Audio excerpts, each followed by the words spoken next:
देश भर में 1 जुलाई से लागू होने जा रहे 3 नए कानूनों के संबंध में जानकारी देने के लिए नगर निगम के सभागार में कार्यशाला का आयोजन किया गया, जिसमें एसडीएम, अतिरिक्त पुलिस अधीक्षक, नगर निगम आयुक्त सहित जनप्रतिनिधि और गणमान्य नागरिक शामिल हुए। 1 जुलाई 2024 से पुराने आपराधिक कानूनों की जगह पूरे देश में 3 नए आपराधिक कानून लागू होने जा रहे हैं, जिसमें भारतीय न्याय संहिता 2023, भारतीय साक्ष्य अधिनियम 2023 और भारतीय नागरिक सुरक्षा संहिता 2023 शामिल है।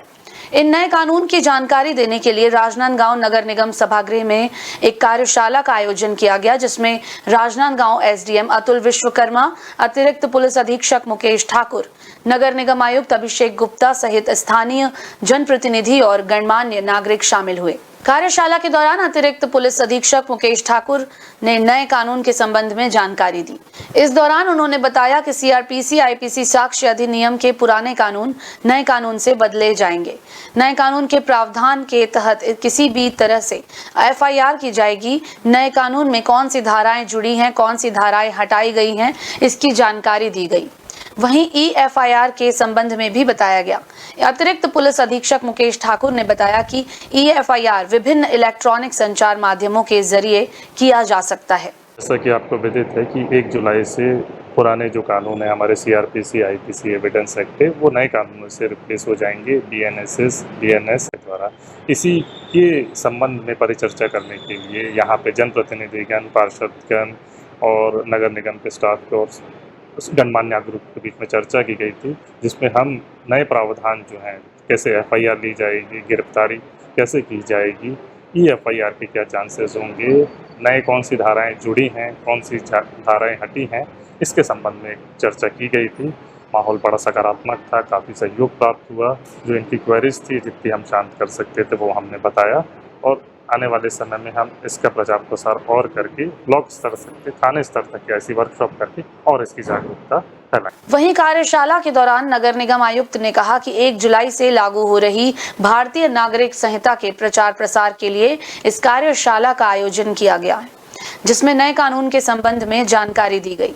इस कार्यशाला में उपस्थित नगर निगम के नेता प्रतिपक्ष किशुन यदू ने कहा कि इस कार्यशाला से आम लोगों को फायदा होगा।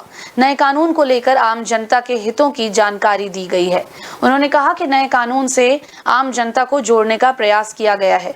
लोकतांत्रिक पद्धति को इस नए कानून के माध्यम से अपनाया गया है। आज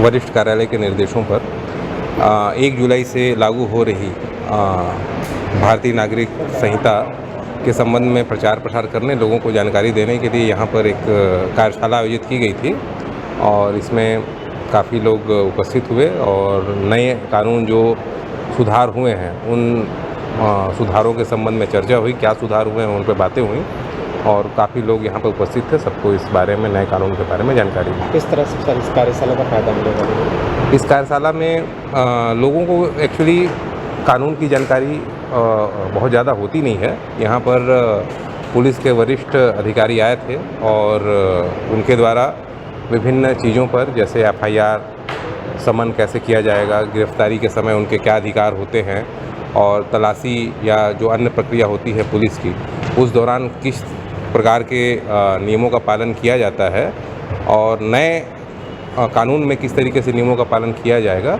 उन सभी पर प्रकाश डाला गया है। तो लोगों को काफ़ी कानून के बारे में अभी जानकारी इस कार्यशाला से हुई। यहाँ जो 1 जुलाई से नए कानून लागू होने वाले पूरे भारत देश में, उसके संबंध में यहाँ कार्यशाला आयोजित था। अभी आम जनता के साथ साथ हमारे नगर निगम के कर्मचारी, अधिकारी और पार्षदगण भी उपस्थित थे। सबको बताएगा जो मैं समझाऊँ नए कानून में, वो मैं बतलाना चाहूँगा कि आपको उसमें व्हाट्सएप के माध्यम से एफआईआर दर्ज कराने की जो है सुविधा दी गई है। मॉब लिंचिंग जैसे जो एक साथ झुंड में लोग अपराध कर रहे थे, उसको लेकर के जो है कानून में प्रावधान किए गए हैं। ऐसे बहुत सारे कानूनों को जो है लचीला बनाया गया और आम जनता से जोड़ने का प्रयास किया गया है। पुराने कानून जो थे हमारे, वो अंग्रेज़ों के ज़माने से लगातार चले आ रहे थे। बहुत लोगों को उसमें समझ नहीं आता था कि भारतीय जो परिदृश्य है उसके हिसाब से है कि नहीं है, क्योंकि ये अंग्रेज़ों का बनाया हुआ कानून था और अंग्रेज़ भारत में शासन करने के लिए उसका उपयोग करते थे। अब भारत में तो भारतीयों का शासन है, लोकतंत्र है, तो नया कानून जो मैं समझा उसके हिसाब से लोकतांत्रिक पद्धति को ध्यान में रखते हुए लचीला किया गया है। आम जनता को ज़्यादा से ज़्यादा कानून का लाभ मिल सके और कानून के द्वारा उनके साथ न्याय किया जा सके, इस ओर ध्यान दिया गया है। लगभग 150 साल पुराने आपराधिक कानूनों की जगह अब 3 नए आपराधिक कानून लागू होंगे, जिसको लेकर आयोजित कार्यशाला में उपस्थित लोगों ने अपनी जिज्ञासाओं के तहत विभिन्न सवाल किए, जिसका जवाब अतिरिक्त पुलिस अधीक्षक और कार्यशाला में उपस्थित एसडीएम द्वारा दिया गया। वहीं कार्यशाला के दौरान बताया गया कि जालसाजी करने जैसे धारा 420 अब नई धारा के तहत 316 हो जाएगी। वहीं हत्या की धारा 302 की जगह 101 और दुष्कर्म की धारा 376 अब 63 हो जाएगी। इस तरह से नए कानून में कई धाराएं बदली गई हैं और जनता के हित और अधिकार को लेकर कई सरलीकरण नए कानून में किए गए हैं। न्यू वीडियोस की अपडेट पाने के लिए सब्सक्राइब करें इंडियन न्यूज को और बेल आइकन को दबाएं। ये है इंदू ब्रॉडकास्टिंग प्राइवेट लिमिटेड और आप देख रहे हैं इंडियन न्यूज, हर पल, हर क्षण, हर सच।